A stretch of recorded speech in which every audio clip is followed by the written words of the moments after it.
आपके इस काम से कोई प्रॉब्लम नहीं है, और वैसे भी कोई भी काम छोटा बड़ा नहीं होता। मेरी औकात नहीं है आपसे शादी करने की। मैं कहाँ ठहरा गरीब इंसान और तुम इतनी अमीर। और आप मुझसे अभी ये पूछ रही थी ना कि मैं ऑफिस क्यों नहीं आया। मैं ऑफिस इसलिए नहीं आया कि आप मेरा ऊपर से लेके नीचे तक वेशभूषा देखो। अंगोछा बांध रखा है, चप्पल पहन रखी हैं, और आप तो इतनी पैसे वाली हो, सबको पता चलता कि मैं आपसे मिलने आया हूँ तो आपकी बहुत बेइज्जती होती, और मैं आपकी बेइज्जती नहीं कराना चाहता था सबके सामने। इसलिए मैंने आपको यहाँ बुला लिया। यहाँ बुलाने का मकसद सिर्फ यही था कि मैं अपने छोटे मोटे काम के बारे में बता दूंगा, और जो भी फैसला होगा हम दोनों का आप बता दोगी। जैसा आप कहोगी मुझे मंजूर होगा, नो प्रॉब्लम। सचिन जी, बहुत अच्छा किया मुझे आपने यहाँ बुलाकर।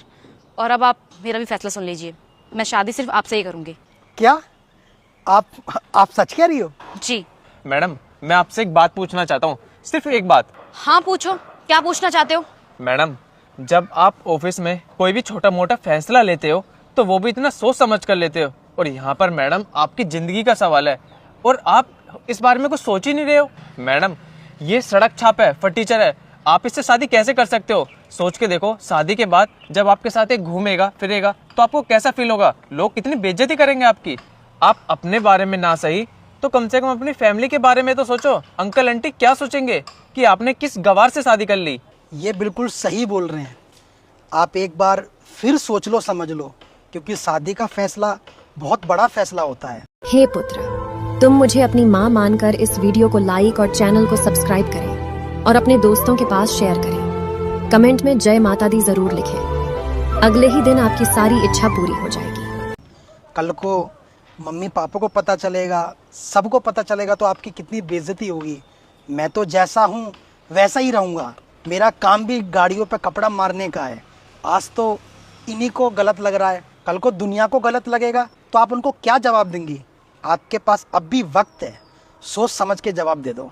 ठीक है, मैंने सोच भी लिया और समझ भी लिया। अरुण, सबसे पहले ना मैं तुम्हारी बात का जवाब दूंगी।